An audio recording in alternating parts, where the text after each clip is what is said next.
अंधेरी काली रात में सबसे छिपकर नदी के ठंडे तेज पानी से भी मेरा पूरा जिस्म कांप रहा था। लेकिन बहुत सारी उम्मीदें लेकर मैं तुम तक पहुंच ही गई। अब वहाँ का बच्चा बच्चा तुम्हारी आस में है कि तुम आओगे और सब सही कर दोगे। आज तुम्हें चलना ही होगा। मुझे माफ करना, मैं नहीं आ सकता। तुम यहाँ से चली जाओ। ये शब्द सुनने के बाद उसने वीरा से दूसरा कोई सवाल नहीं किया। अपनी आस, उम्मीदें और अपने दर्द को अपने सीने में लेकर वो अपने जंगल लौट आई। वीरा के आने की उम्मीद में खड़े जानवर जब मादा घोड़ा को यूं अकेले वापस लौटते देखते हैं तो सबके चेहरे निराश और दुखी हो गए। अभी मादा घोड़ा अपने जानवरों के पास आकर रुकी ही थी कि उसके कानों में जोर जोर से धप धप की आवाज सुनाई पड़ी। जैसे ही मादा घोड़ा ने पीछे मुड़कर देखा तो वीरा शेर अपनी बहादुर बेटियों के साथ दौड़ता हुआ आ रहा था। उसका बढ़ता हर कदम दुश्मन की मौत का सबब बन रहा था। लेकिन आखिर ये सभी जानवर वीरा से इतनी उम्मीदें लगाए क्यों खड़े थे? क्या था इसके पीछे का कारण? चलिए देखते हैं। दरअसल वीरा एक बड़ा जाबाज योद्धा था। उसके और उसकी सेना के चर्चे बड़े दूर दूर तक फैले थे। यहाँ का एक नियम था, यहाँ कोई भी अपने दुश्मन से खुद नहीं टकराता था।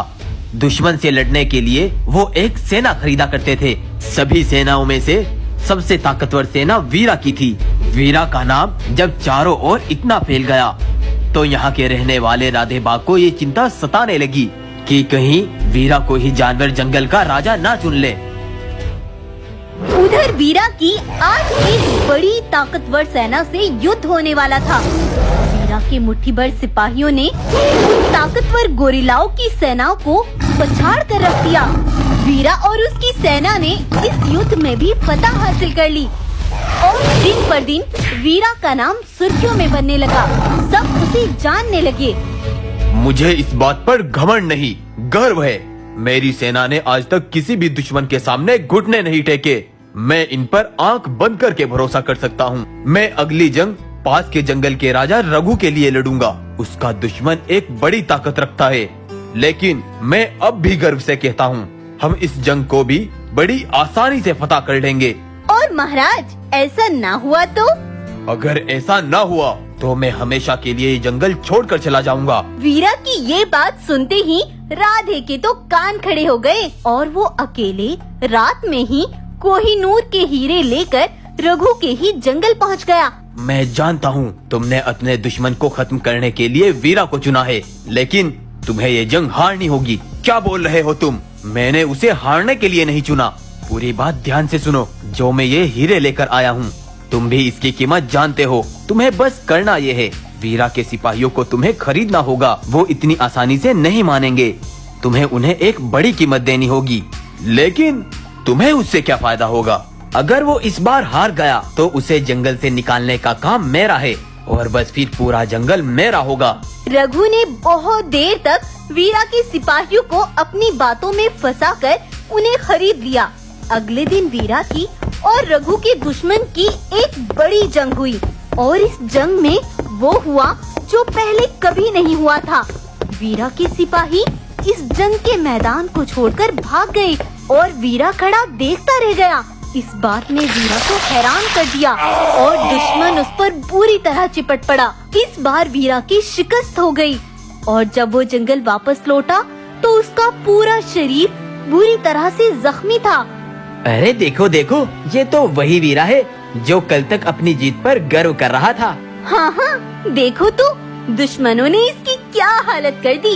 यहाँ से तो बड़े बड़े वादे कर रहा था कि अगर जीत कर ना लौटा तो यहाँ से निकाल देना। बड़े बड़े वादे किए जा रहे थे। पता नहीं अब इसके साथ क्या होगा।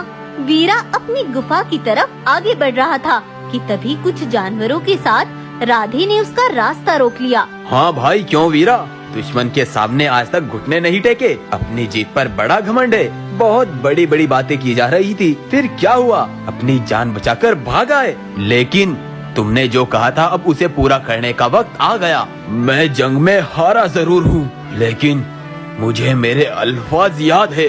मैं यहाँ से चला जाऊंगा। वीरा वहाँ से अपनी गर्भवती पत्नी के साथ बहुत दूर एक दूसरे जंगल में आ गया। लेकिन वीरा को इस बात ने तोड़ कर रख दिया था कि वो जिन सिपाहियों पर इतना भरोसा करता था वही उसे छोड़कर भाग गए।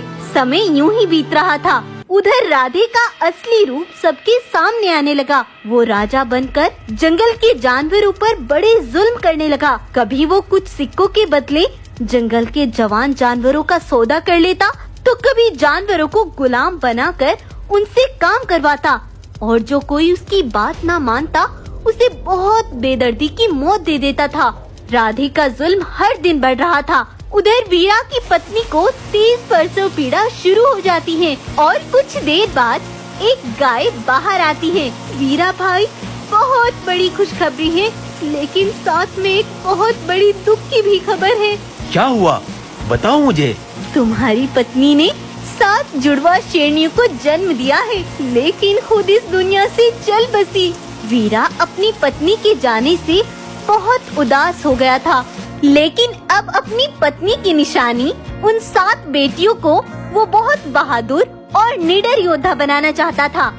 वो गद्दार निकले जिन पर मैंने आंख बंद करके भरोसा किया था, लेकिन ये मेरा खून है, मुझे कभी दगा नहीं देगा। अब जानवर देखेंगे मेरी बेटियों की ताकत और बहादुरी को।